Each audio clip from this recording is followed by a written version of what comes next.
Ok, muchachos, este, avanzaremos. Hoy día vamos a hablar sobre el duodeno, ¿ok? Bueno, el duodeno, como nosotros sabemos, no, permíteme, ya. El duodeno, como nosotros sabemos, es parte del tubo digestivo, es un segmento importante del tubo digestivo, ¿no? Es una parte importante del tubo digestivo, ¿ok?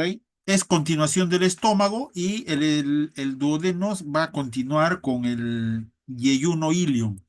Es la primera porción del intestino delgado, ¿ok?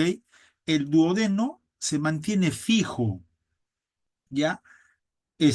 Al peritoneo parietal posterior por unas fases de coalescencia, una anterior que es esta de acá y otra posterior, ¿ya? Que son las fascias de coalescencia preduodeno-pancreática y retroduodeno-pancreática. Esas fascias mantienen al duodeno fijo al peritoneo parietal posterior. Además, el duodeno está fijo, se mantiene fijo por la continuidad con el estómago y el duodeno yeyuno y además por la desembocadura del colédoco y el ligamento de Treitz. ¿Ya? Entonces esos son los medios de fijación del, del duodeno. ¿Cuánto mide el duodeno? Se llama duodeno porque normalmente aproximadamente mide 12 dedos, por eso se llama duodeno. ¿Ya? Mide aproximadamente 25 a 30 centímetros de largo. ¿Ok? Y está entre L1 y L3 a esa altura. ¿Ya? Y como les dije, es el primer segmento del intestino delgado. ¿Ya? Este duodeno, como ustedes ven, se dispone en forma de C alrededor de la cabeza del páncreas. La unión del duodeno con la cabeza del páncreas prácticamente es íntima y es prácticamente imposible separar al duodeno, especialmente la segunda porción del duodeno, del páncreas. ¿Ok? Y tiene cuatro porciones. La primera porción, la segunda porción, la tercera porción y la cuarta porción. ¿Ok? Permítanme borrar un ratito.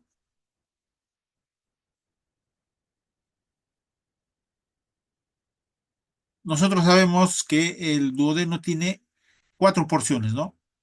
Este, la primera porción, la segunda porción que es descendente, la tercera porción que es horizontal y la cuarta porción que es ascendente. ¿Ya? Vamos a ir describiendo algunas características del duodeno, pero antes vamos a hablar un poquito de su histología, su fisiología, porque eso es muy importante, muchachos. Las patologías del duodeno son importantes que nosotros recordemos su histología, su fisiología, ¿no? Entonces, el duodeno, como todo aparato gastrointestinal, yo les dije que todos los segmentos del tracto gastrointestinal tienen la mucosa, la submucosa, la muscular y la serosa. Tienen esas cuatro porciones. Y la mucosa tiene el epitelio, ¿no? La membrana basal, la lámina propia y la muscular de la mucosa. Esas son las partes de la mucosa que es esta, ¿no? Esta es la submucosa, la muscular y finalmente viene la serosa. No se olviden de eso. En la mucosa del duodeno, está formado por un epitelio cilíndrico simple con células calciformes. La mayor parte del tracto gastrointestinal tiene ese epitelio cilíndrico simple con células calciformes, ¿no? Acá están las células calciformes que secretan moco, ¿ok? ¿Ya? la mucosa del duodeno tiene una particularidad, ya que sufre unas evaginaciones en forma de dedo, ya en forma de dedo. Estas evaginaciones llamadas vellosidades intestinales o pliegues de Kerkring,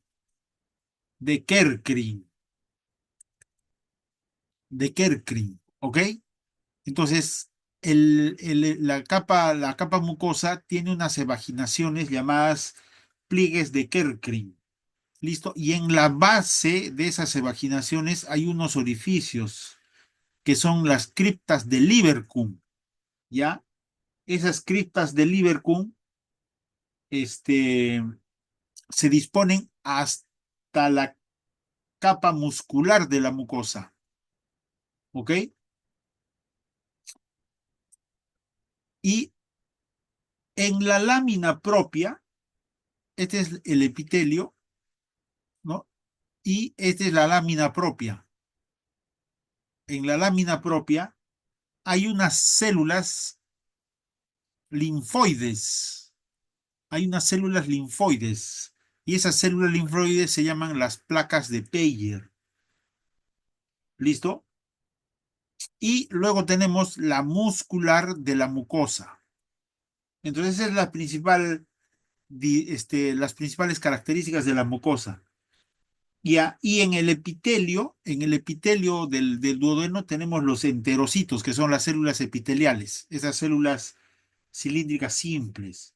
Luego tenemos las células calciformes, son las que secretan moco, ¿no? Este moco, es importante para proteger el epitelio de la mucosa. Estas células de defensa también se llaman células de Panet. También están células enterocromafines que son productoras de hormonas. ¿Listo? Entonces estas son las principales características de la mucosa. Luego tenemos la submucosa, ¿no? Esta capa de acá, esta capa de acá, esta que está media celeste, ¿no? Esta capa de acá, porque esto ya es muscular. ¿Listo? Entonces, esta submucosa ya se caracteriza porque tiene bastante tejido conectivo, fibras colágenas, tiene fibras elásticas, tiene este, células, vasos, nervios, linfáticos, ¿ok? Y acá hay unas glándulas, ¿ya? Acá hay unas glándulas que se llaman las glándulas submucosas de Brunner. Estas glándulas submucosas de Brunner son importantes porque, la, porque producen una secreción alcalina que va a neutralizar la acidez del jugo gástrico, ¿ok? Entonces esta capa es importante. En todo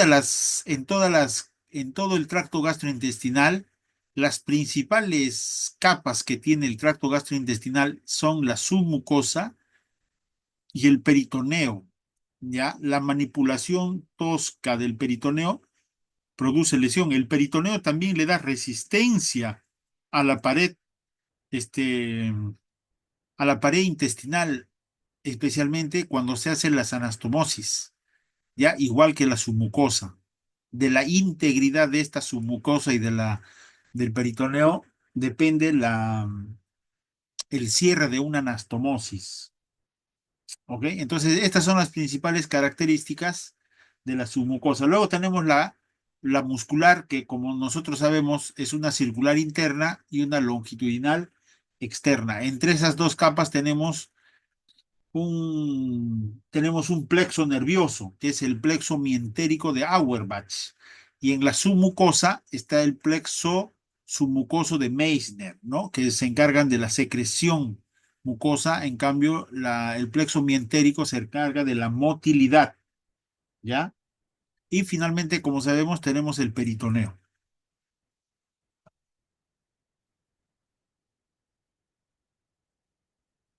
El, el duodeno, fisiológicamente, el duodeno es considerado un órgano de alto flujo, de alto flujo, ¿ya? Y de alta presión, de alto flujo y alta presión. ¿Por qué? Porque acá al duodeno, ¿qué cosa llega?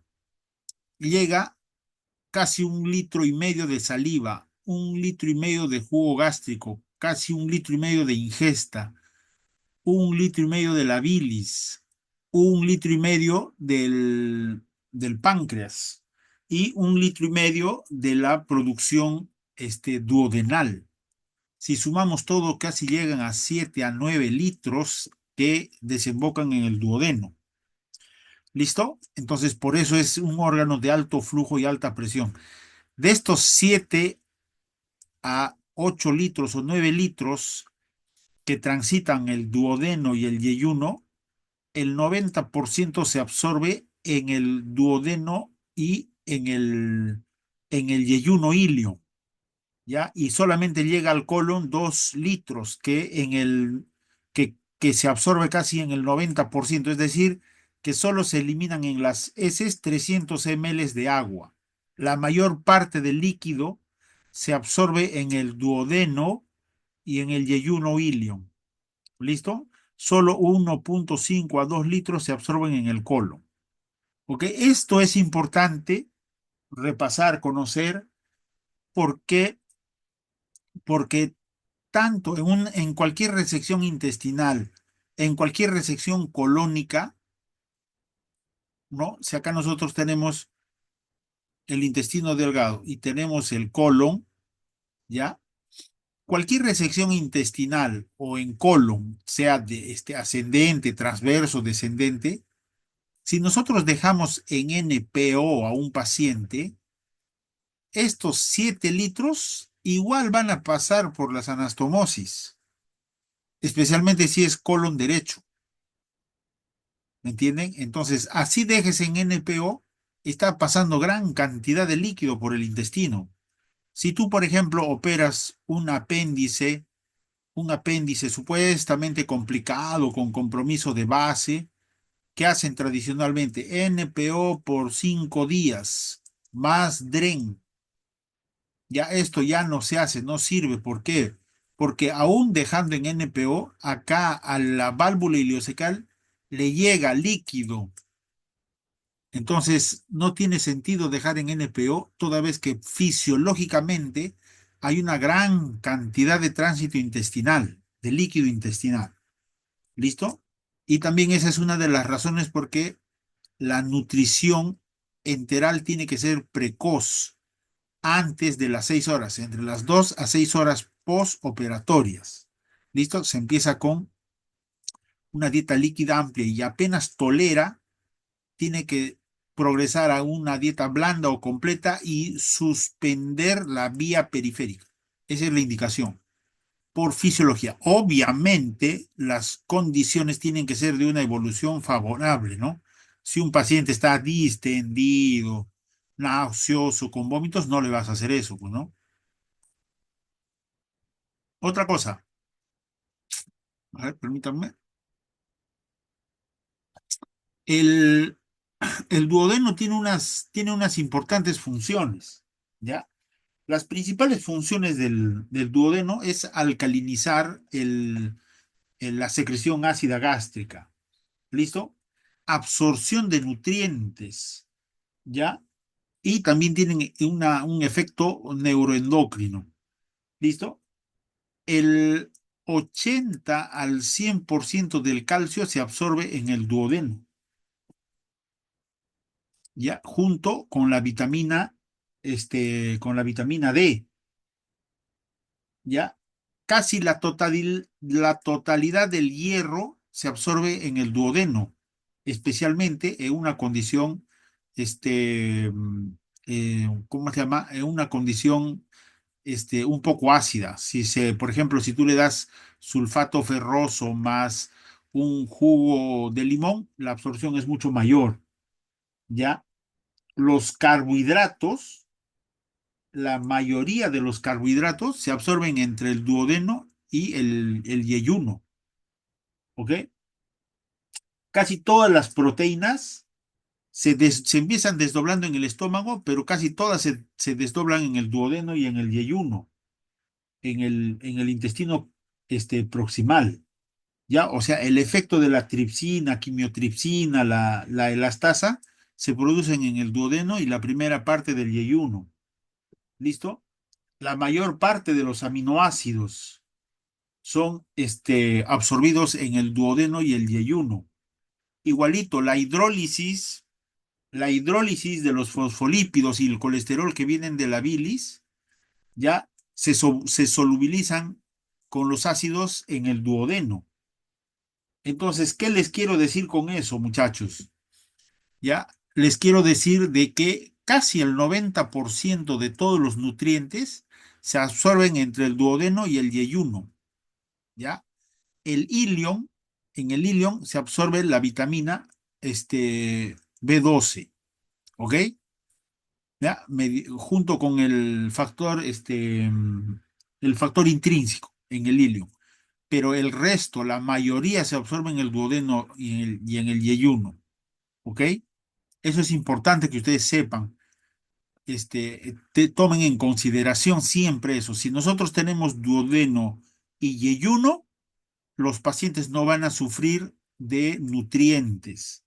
¿Ok? Listo.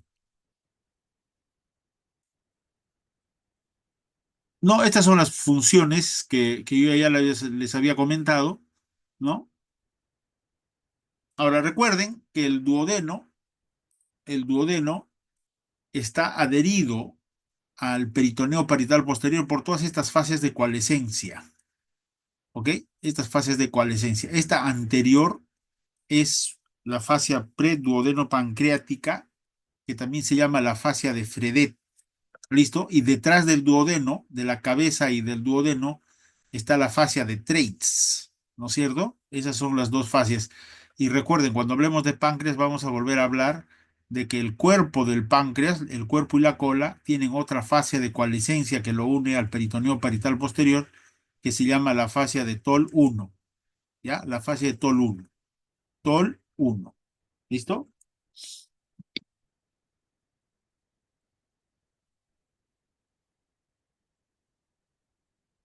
Ahora vamos a describir un poco cada porción del duodeno, porque tiene sus características, ¿no? Entonces el duodeno, la primera porción del duodeno, ya es una porción horizontal, ¿ya? La primera porción del duodeno mide normalmente 5 centímetros, 5 centímetros, ¿ok? Y va desde el píloro hasta la flexura duodenal o primera rodilla o rodilla superior, ¿ok? Y tiene una parte abultada que se llama el bulbo duodenal.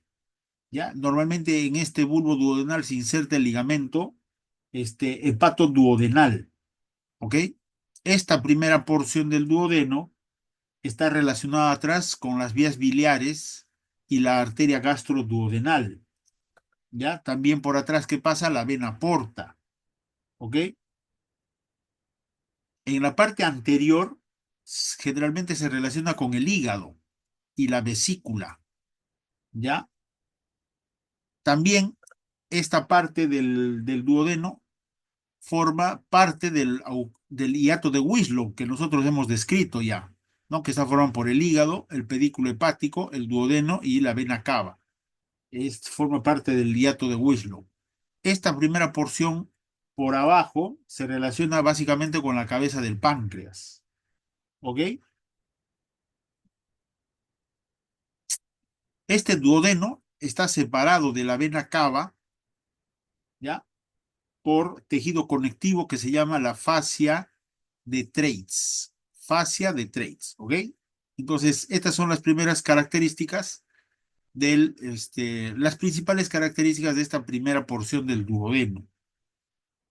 La segunda porción del duodeno ya es vertical y mide más o menos 7 centímetros, 7 a 8 centímetros. Ya en esta porción se encuentra la fascia de Fredet y la fascia de Treitz, que es posterior, ¿ok? El mesocolon transverso se inserta y divide al duodeno en una porción supramesocólica y otra inframesocólica. ¿Ok? Por delante, esta segunda porción, por delante, se encuentra por delante de cuál? De los riñones, los uréteres. ¿Ok? Está delante de los riñones. ¿Qué más está delante acá? Está el músculo psoas, ¿ya? La vena cava. Todas esas estructuras están detrás del duodeno, ¿ya? Y también se relaciona por un lado, por el colon derecho, por el colon ascendente y el ángulo hepático del colon, ¿ok? Entonces, y en la parte izquierda, por el lado izquierdo, tiene una íntima relación con la cabeza del páncreas, prácticamente es íntima, no se puede separar. ¿Ya? La cabeza del páncreas está íntimamente unida a la segunda porción del duodeno. ¿Listo? En esta segunda porción del duodeno, ¿qué cosa va a desembocar?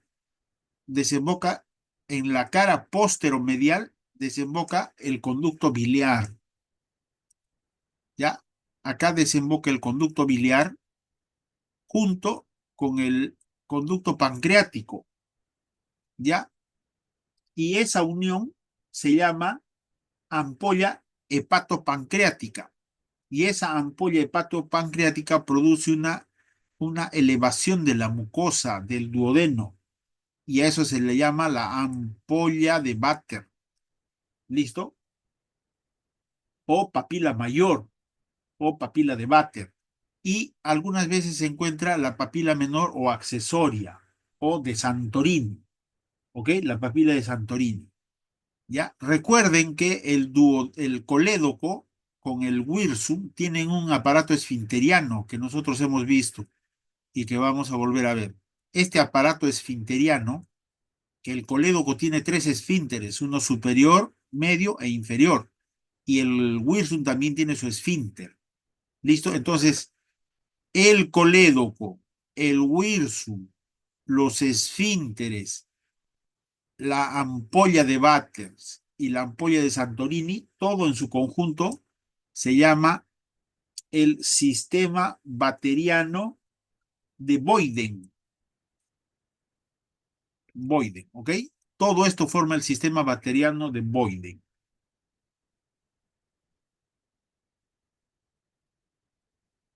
A ver, vamos a ver, creo que están queriendo entrar. No. Listo, muchachos. Ahora nos vamos a la tercera porción del duodeno. La tercera porción del duodeno es horizontal, ¿ya? Y mide más o menos unos 10 centímetros. Creo que acá tengo la siguiente lámina, vería.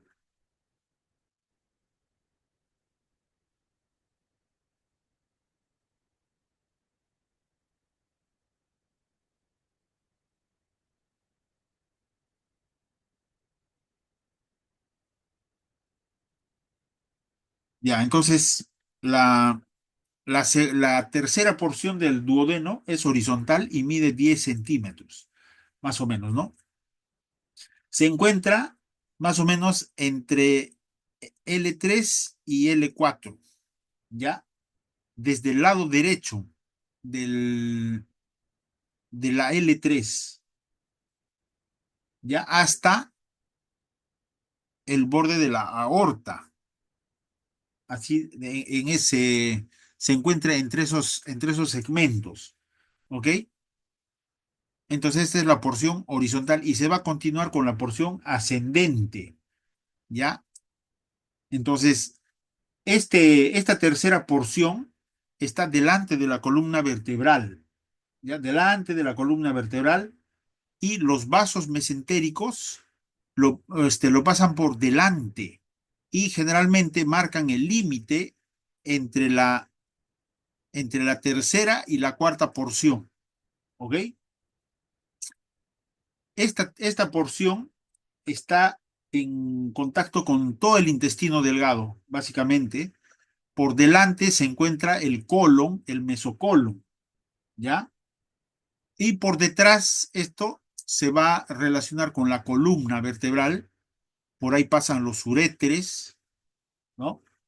Se encuentra por encima relacionado con el proceso uncinado del páncreas. Entonces, estas son las principales características de esta tercera porción del duodeno. Y la porción ascendente es una porción que mide más o menos 2,5 centímetros de longitud, ¿no? Esta porción de acá, que es la ascendente, mide 2,5 centímetros de longitud, ¿ya? Y atraviesa la columna y la aorta hasta L2 más o menos, hasta el borde izquierdo de L2, ¿ok? Y esta zona en la parte de atrás se va a relacionar con los uréteres izquierdos, los vasos gonadales izquierdos, ya la pelvis renal izquierda, ¿ok? En la parte posterior. En la parte anterior se relaciona con los intestinos, ¿ya? En en esta cuarta porción, que va a ser, se va a continuar con el yeyuno, se forma el ángulo duodeno-yeyunal donde se inserta el ligamento de Treitz, ¿ya? Que va desde L2 hasta el pilar derecho del diafragma. ¿Listo? Ahora, este ligamento de Treitz normalmente tiene diferente conformación. Algunas veces es un simple ligamento fibromuscular, otras veces se bifurca o se trifurca y otras veces hace una sola lámina que incluso va hasta la tercera porción del duodeno. Tiene diferente conformación, pero básicamente es un ligamento que va del ángulo duodeno-yeyunal al pilar derecho del diafragma. ¿Ok?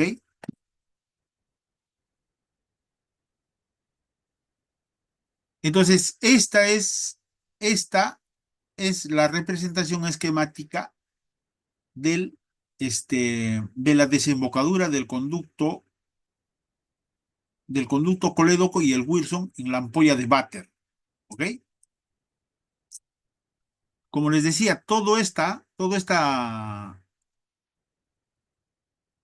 estructura, todas estas estructuras, la ampolla, el Santorini, los esfínteres del colédoco, del Wilson, todo eso se llama el sistema bacteriano de Boide. ¿Ya? Acá tenemos una imagen real, ¿ya? De lo que es la ampolla de Vater. Esta es la ampolla de Vater. Acá está el conducto pancreático, ¿no? Y por acá atrás viene el conducto colédoco. Acá hay un corte y una ampliación del conducto, el conducto colédoco y este es el conducto pancreático, ¿ok? Y desembocan en esto que es la papila, que está la ampolla de Vater.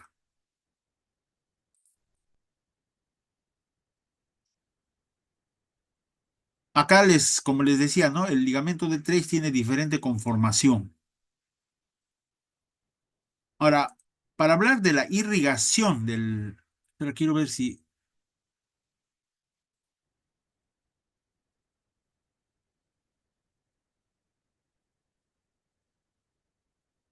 Entonces, para hablar de la irrigación no sé qué cosa me está pidiendo acá. Ya, para hablar de la irrigación, ¿pienso que están queriendo entrar? No. Ya, la irrigación del duodeno prácticamente es la misma irrigación de la cabeza del páncreas. Ya, pero recuerden que la primera porción del duodeno es irrigado por el tronco celíaco. Acá me ha hecho una pregunta.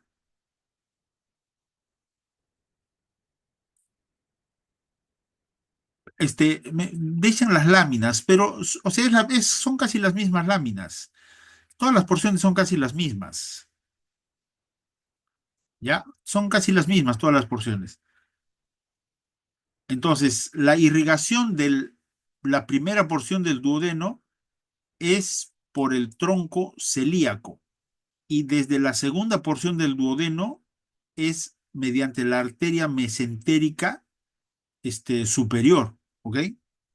Entonces, la primera porción del duodeno básicamente está irrigado por los vasos que vienen de la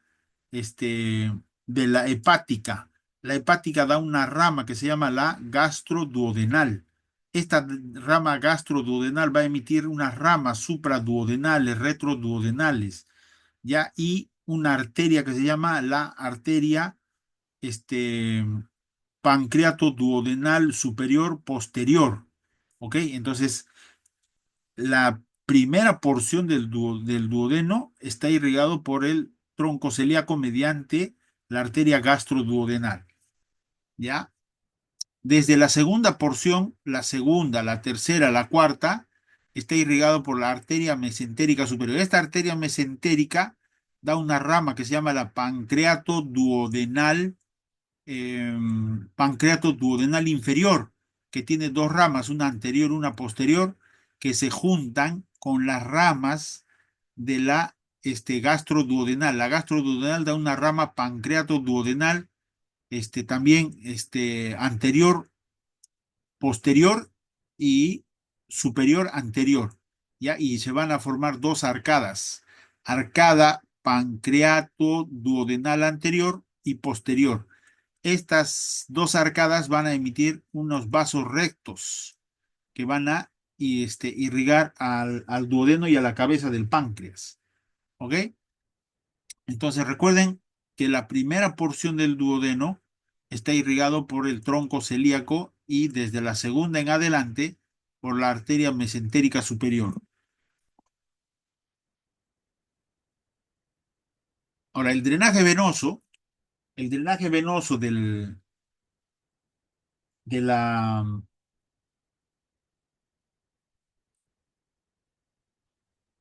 el drenaje venoso del duodeno, ya casi recorre el mismo trayecto que las arterias.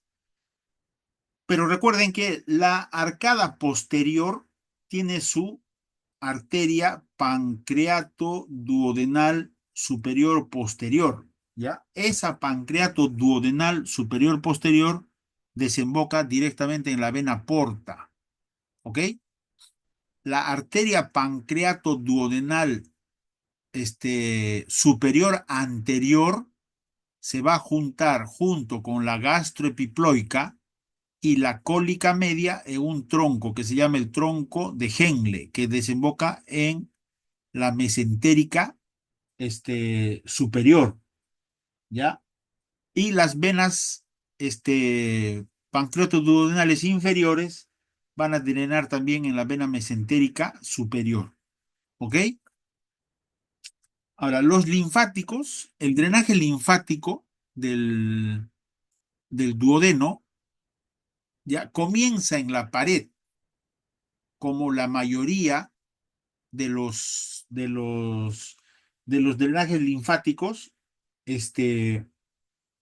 del tracto gastrointestinal. Empiezan en la pared. Entonces, el drenaje linfático empieza en la lámina propia de la mucosa, ¿ya?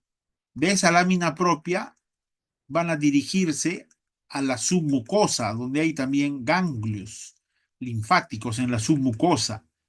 De la submucosa perforan la pared y se dirigen hacia la serosa. ¿Listo? Entonces, los linfáticos forman un plexo a nivel de la mucosa y otro plexo a nivel de la submucosa, ¿ya? Y posteriormente esos ganglios se van a dirigir hacia la periferia del duodeno, ¿ok? Estos troncos finalmente terminan en los troncos pancreatoduodenales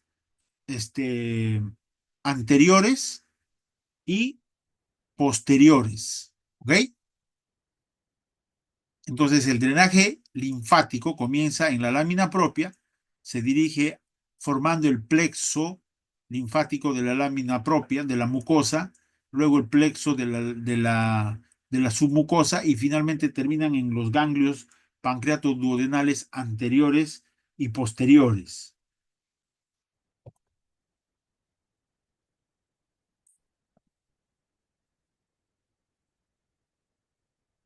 Y la inervación del duodeno, muchachos, la inervación del duodeno, como la mayoría de los órganos gastrointestinales, ya van a tener inervación tanto simpática como parasimpática. ¿ok? Las fibras parasimpáticas preganglionares vienen a través de los nervios vagos, como nosotros ya hemos hablado, ¿ok? Los nervios vagos, ¿ya? Y las fibras simpáticas postganglionares vienen de la cadena simpática desde T6 a T12, ¿ya? Hacia los ganglios celíacos y a los ganglios mesentéricos superiores, ¿ya? Y luego de ahí van a dar los nervios esplácnicos, ¿no?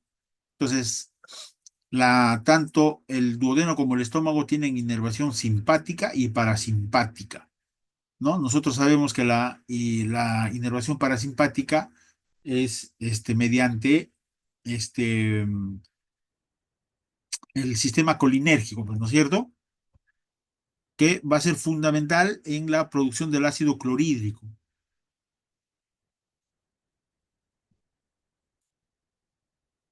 Ahora, a nivel del duodeno, aparte de la enfermedad ácido péptica que hemos hablado al hablar de estómago, hay un síndrome característico que es bastante frecuente y se llama el síndrome periampular. ¿Ya? El síndrome periampular este, está formado por un grupo de patologías tumorales que están alrededor de la ampolla de Vater, ¿ya? Como los tumores de cabeza de páncreas, el colangiocarcinoma distal, el ampuloma y el NM de duodeno, ¿ya? Y esos clínicamente tienen unas características. El tumor de cabeza de páncreas, generalmente la ictericia es progresiva y ascendente. No tiene anemia y no tiene síndrome pilórico. ¿Qué quiere decir? Náuseas, vómitos postprandiales, ¿ok? ¿No? Entonces, el síndrome periampular se caracteriza básicamente por ictericia, náuseas, vómitos en algunos, baja de peso, ¿no? Pero el síndrome pilórico básicamente son náuseas, vómitos postprandiales, ¿ok? Entonces, en el NM de cabeza de páncreas, como vamos a ver en un momento, se produce una ictericia ascendente y progresiva, o sea, el paciente dice, doctor, al comienzo mis ojos parecían normales, se han puesto amarillos y poquito a poquito, y ahora cada vez es más amarillo. ¿Cuánto tiempo ha pasado? Más o menos han pasado unos 20 días, doctor, en un mes más o menos. Entonces es una ictericia ascendente y progresiva. Ya, ese es característico del NM páncreas. Ya, otra característica de estos tumores periampulares es que producen vesícula de Courvoisier. Ya, la vesícula de Courvoisier-Terrier es una vesícula agrandada, pero su característica es que es indolora, no tiene dolor. Ya, esa es otra característica. Luego tenemos el colangiocarcinoma, ya, que es distal, o sea, en la desembocadura del colédoco, a este nivel, ¿no es cierto? Como el colédoco es una estructura fina de más o menos 2 milímetros en la parte distal, entonces la ictericia es brusca y alta. O sea, el paciente te dice, doctor, hace una semana estaba bien y ahora mis ojos están recontra amarillos. La cabeza del páncreas la bilirrubina puede llegar hasta 12, 15, ya, pero en el colangiocarcinoma 20, 21, 40, 30, ¿ok? Normalmente no hay anemia y no hay síndrome pilórico, porque la patología es en el conducto colédoco distal, ¿ok? El ampuloma es un tumor que se produce en la ampolla de Vater, ¿no es cierto? Y como se produce en la ampolla de Vater, ocasiona una obstrucción, pero en este caso es intermitente, o sea, el paciente se pone amarillo y luego la ictericia baja, se pone amarillo y baja la ictericia y está acompañado de anemia. ¿Por qué? Porque el tumor se esfacela, se desprende y sangra, y al desprenderse desobstruye y la ictericia baja. El tumor vuelve a crecer, vuelve a obstruir, la ictericia sube. Se desprende, se esfacela, sangra y la ictericia baja. Entonces es una ictericia intermitente, acompañado de anemia. Y el síndrome pilórico no es muy evidente. Y los NMs de duodeno, la ictericia es sutil, prácticamente es imperceptible, puede llegar a 2, 3, 4, 5, pero es muy sutil. ¿Por qué? Porque no produce mucha obstrucción del colédoco. Ya puede haber o no anemia y sí tiene síndrome pilórico. Estos pacientes tienen náuseas, vómitos postprandiales. ¿Ok? De eso se caracteriza el síndrome periampular que se ocasiona básicamente en el duodeno. Acá tenemos unas imágenes, por ejemplo, donde se ve acá un vacío, ya se ve una falta de relleno, ¿ok? Ya que es característico en los colangiocarcinomas. Acá le han hecho una CEPRE y se ve una estrechez filiforme y una dilatación de las vías biliares. Acá también se ve una dilatación de las vías biliares, ¿no es cierto? Y acá la vesícula está agrandada. Entonces, la vesícula de Courvoisier-Terrier es una vesícula grande, pero no tiene dolor, no hay dolor. Entonces, este es un colangiocarcinoma distal, ¿ok? Entonces, el tumor estaría acá, por ejemplo, ¿no? Ahí estaría.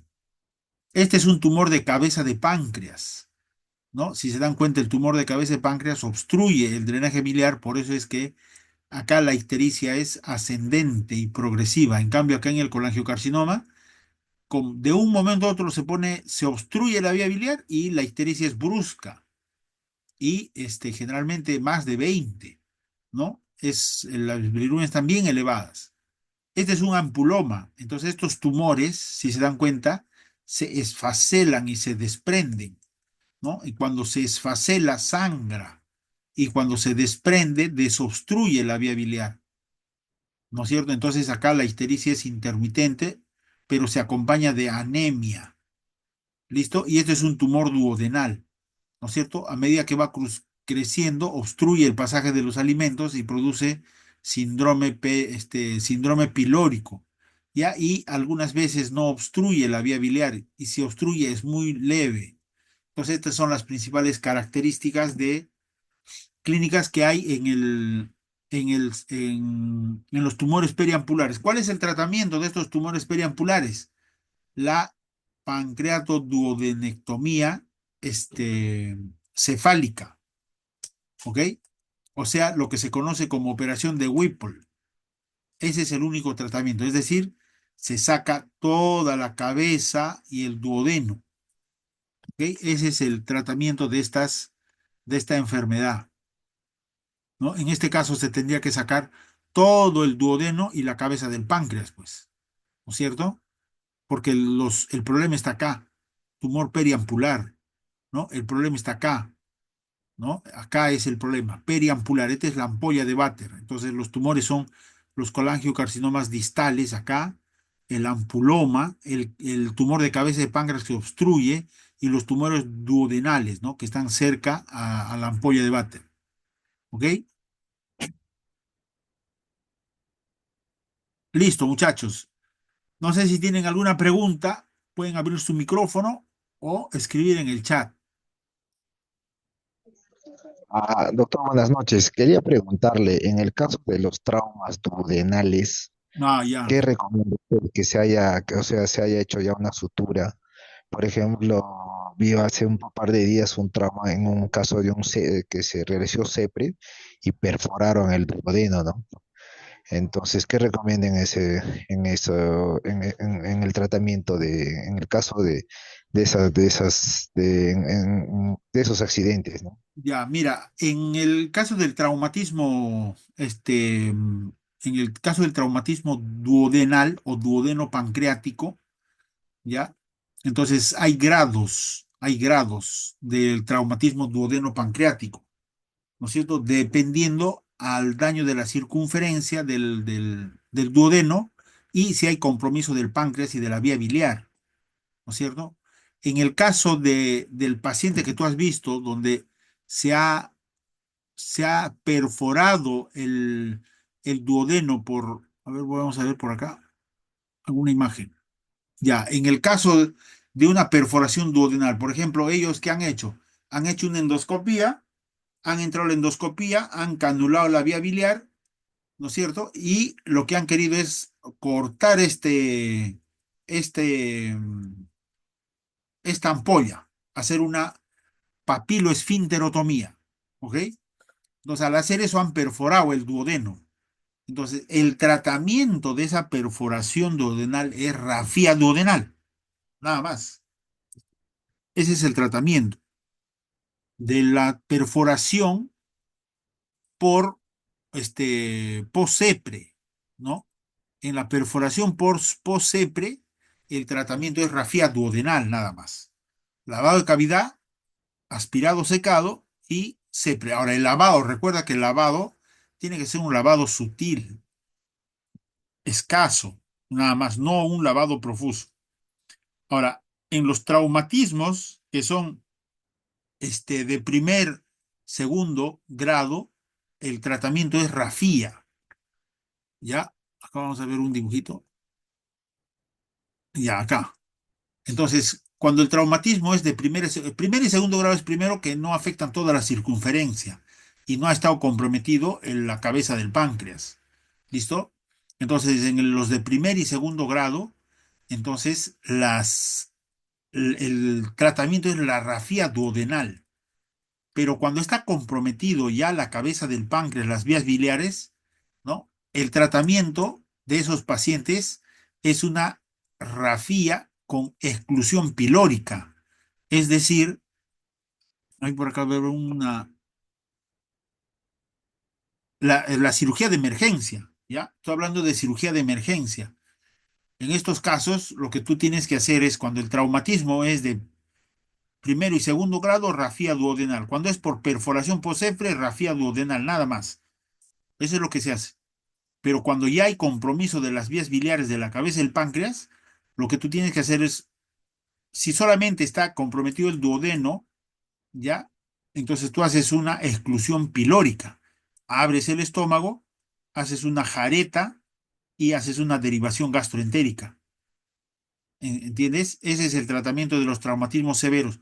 Cuando hay compromiso de la cabeza del páncreas, ¿ya? De primera instancia es cirugía de control de daños, parar el sangrado y evitar la contaminación. Una vez que el paciente esté estable y hay gran compromiso de la cabeza y del duodeno y de las vías biliares, entonces el tratamiento es una cirugía de Whipple, ¿ya? Con derivación, una cirugía de Whipple, ¿ok? Entonces en las cirugías, en los traumatismos que solo comprometen el duodeno es rafía.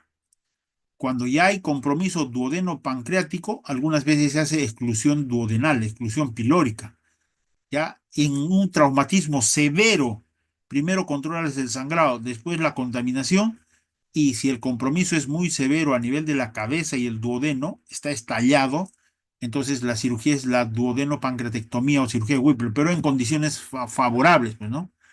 Recuerda que siempre el principio de toda cirugía en una situación de traumatismo es cirugía de control de daños. Eso es lo principal. Primero, parar el sangrado. Segundo, evitar la contaminación. Y luego que has hecho eso, haces la reparación que puede ser programada, ¿no? En una, dos, tres instancias, ¿no? Eso depende de la situación. Pero básicamente es la rafía que se hace en esos casos. Doc, y una consulta más, o sea, si tengo, por ejemplo, un trauma duodenal, eh, ¿en cuánto podría iniciar una dieta? Porque normalmente se le pone la sonda nasoyunal, ¿no?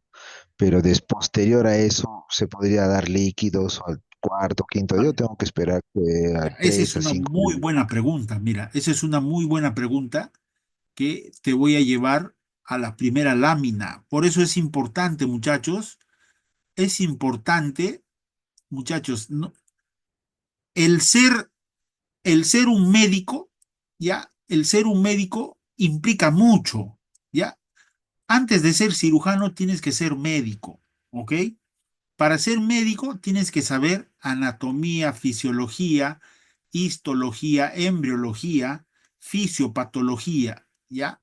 Entonces, por eso yo, si se dan cuenta, yo siempre les hago un repaso, no solamente de la anatomía, porque la anatomía es relativamente sencilla, pero lo importante es saber también histología, es saber embriología, es saber fisiología, ¿ok?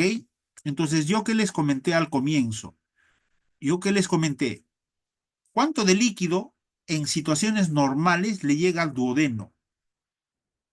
¿Cuánto de líquido le llega? Casi 7 a 9 litros. Si yo tengo un traumatismo duodenal por una perforación duodenal o le echo una rafía duodenal, ya, a este paciente que le coloco una sonda nasoyeyunal, que es una buena indicación. ¿Cuándo le vas a empezar la dieta a este paciente? ¿Tú crees que sería una buena indicación dejar en NPO 5 días? Si tú sabes que dejando a un paciente en NPO, o sea, sin comer, ¿ya?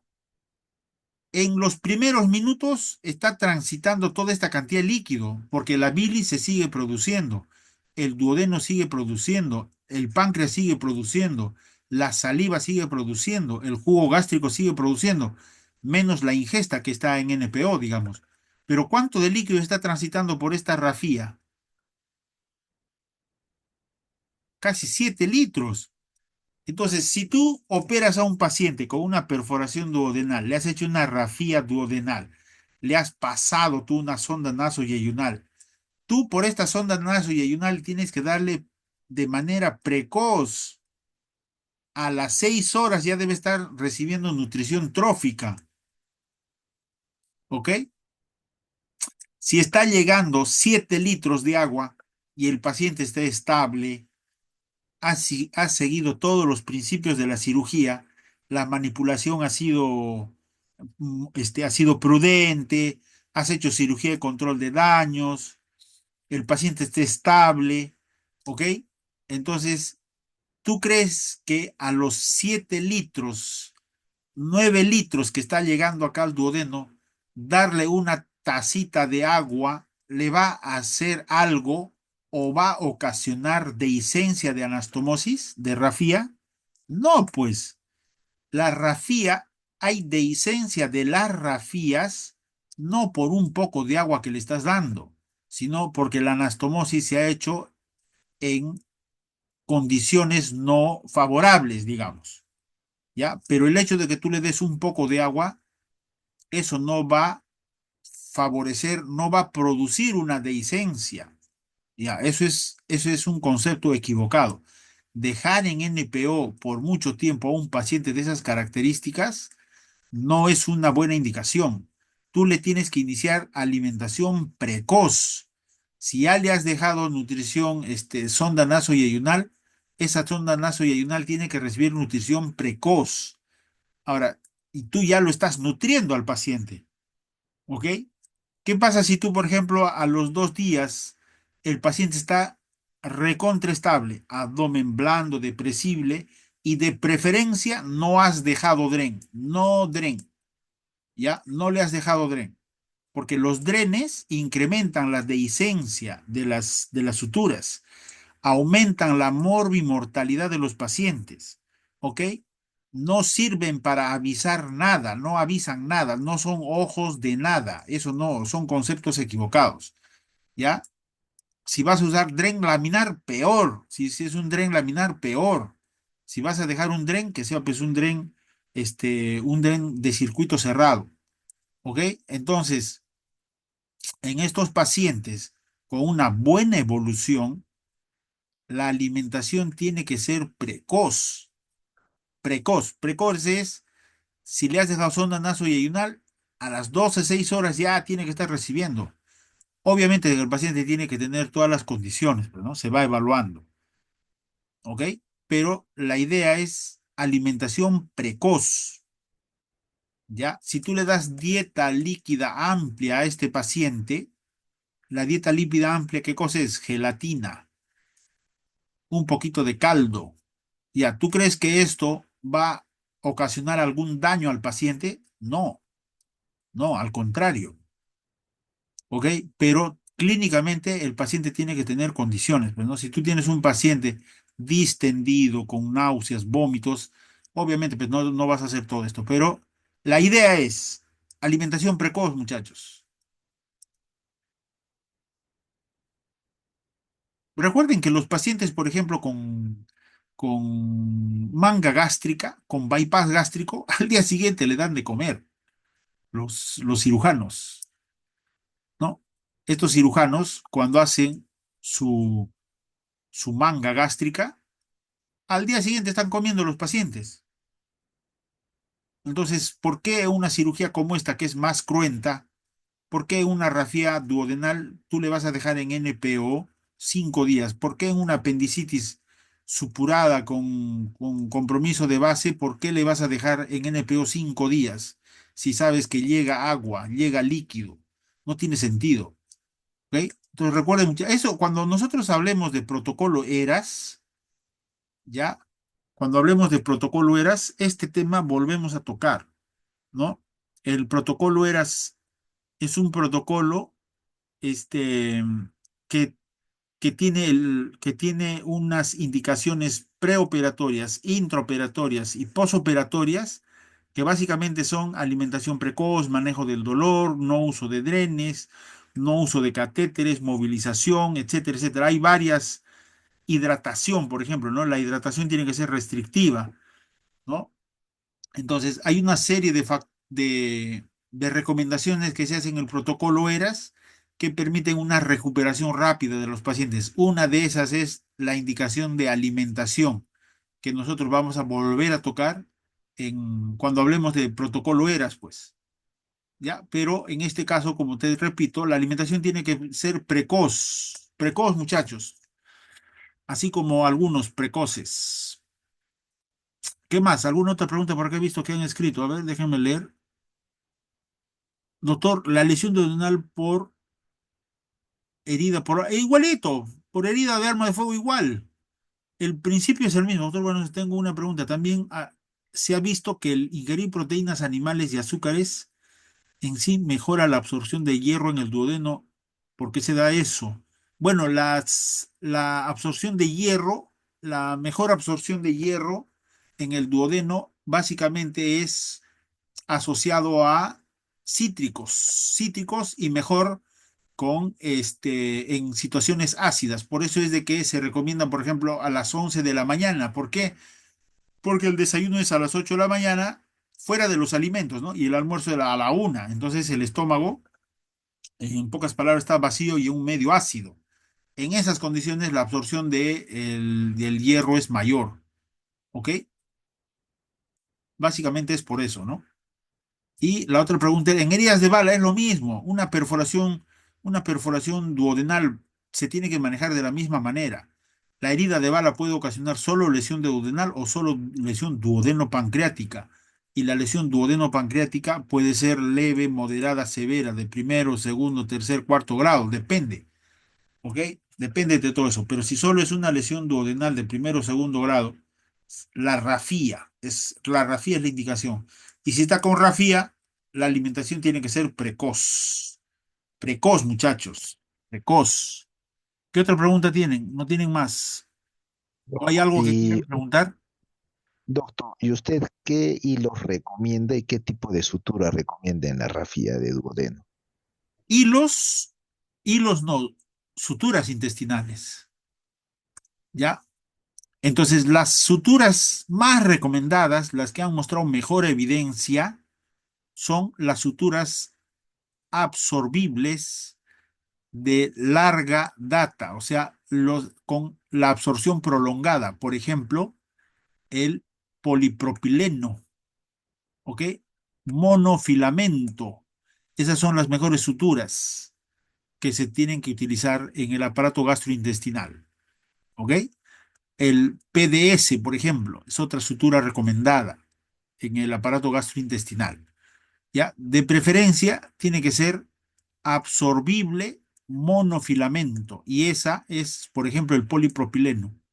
Ya tiene una absorción lenta, ¿no?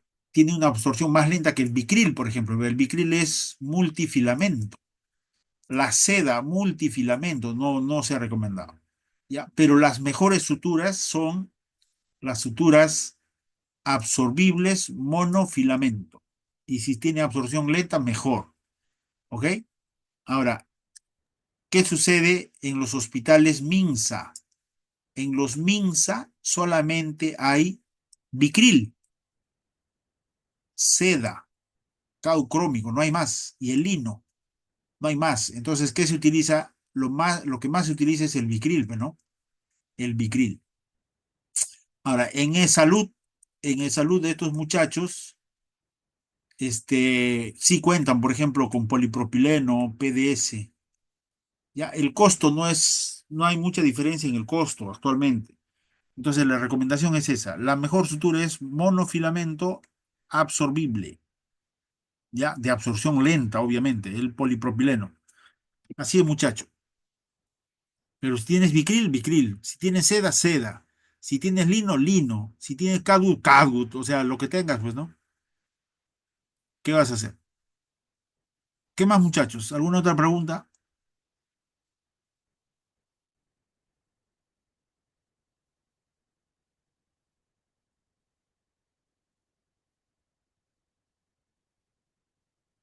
Hay una preguntita más, Doc. En los casos de estenosis duodenal, ¿cuál podría ser la causa, la que mayormente produce pero en adultos, en adultos? Ya, mira, en las estenosis duodenales pueden ser benignas, malignas, ¿ya? Las estenosis duodenales benignas generalmente son por úlcera. La enfermedad ácido péptica produce úlceras duodenales y las úlceras duodenales se pueden complicar con perforación, hemorragia y estenosis. La estenosis generalmente es crónica. Ya, bueno, la mayoría son crónicas, ¿no es cierto? Entonces, de estas, las más frecuentes son las hemorragias. Estas son las más frecuentes, ¿ya? Entonces, antiguamente el tratamiento de las enfermedades acidopépticas tenían poco resultado. Por eso es que la mayoría de los pacientes tenían este tipo de complicaciones. Pero actualmente el tratamiento es muy efectivo, su eficacia es más del 90%. Entonces, el tratamiento médico de la enfermedad ácido péptica es efectivo, ¿ya? Que se usa, por ejemplo, inhibidores de la bomba de protones, antiácidos, protectores gástricos, etcétera, etcétera. ¿Ok? Entonces, recuerda, la enfermedad ácido péptica, actualmente el manejo médico tiene buen resultado, ¿ya? Cuando se produce una hemorragia, el paciente esté estable, el manejo es endoscópico, médico y con una tasa de efectividad más del 80%. Cuando esté estable, si el paciente está inestable, el tratamiento es quirúrgico. ¿Y qué es quirúrgico? Tú haces una apertura del duodeno, ya aperturas el duodeno y rafías la arteria gastroduodenal, que es la que más sangra, ¿no? Haces una rafía gastroduodenal y bueno, cierras el duodeno, pues. El, ¿Ok? Entonces ese es el tratamiento de las hemorragias. Las perforaciones generalmente las haces una reavivación de bordes, biopsia y rafía, suficiente, pero algunos utilizan el parche de Graham, ya que es el parche con epiplom. Ese es el tratamiento de las perforaciones. ¿Ok? Las estenosis generalmente requieren derivaciones gastroentéricas. ¿Ya? Antiguamente se hacían las, los bloqueos, este, se hacían los bloqueos tronculares del vago. Por acá debo tener alguna imagen. Acá. No,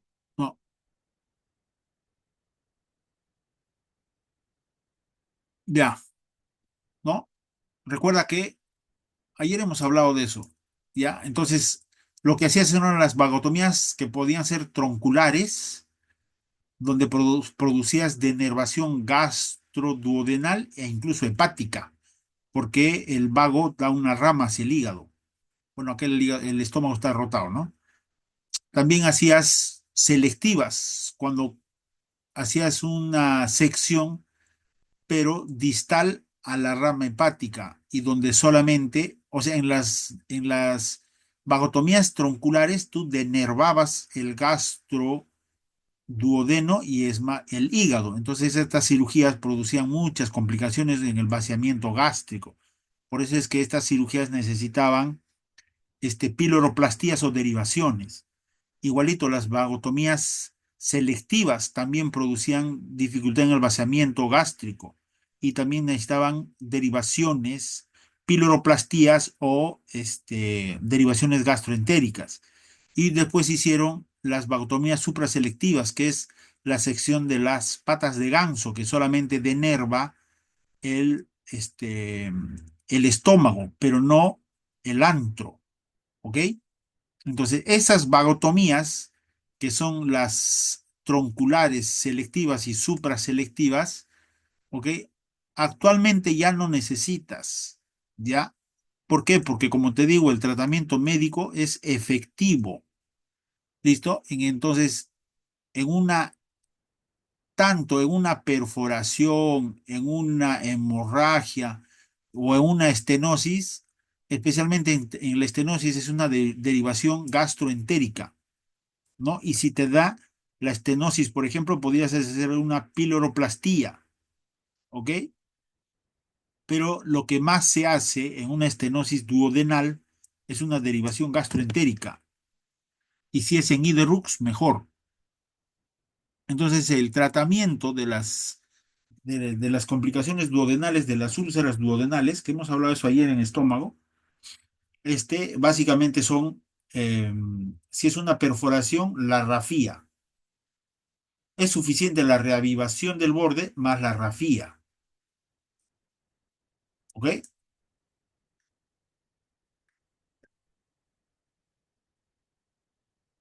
La rafía, muchachos.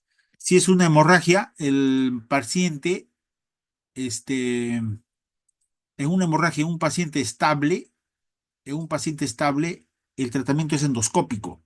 Si es inestable, quirúrgico. Si el tratamiento endoscópico no ha resuelto, es quirúrgico.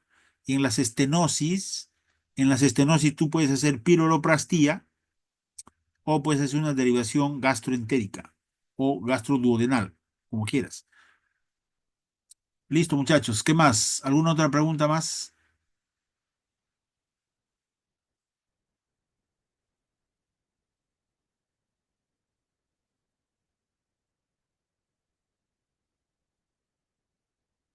Ya, muchachos, nos vemos el próximo sábado y domingo. Cuídense, que les vaya bien.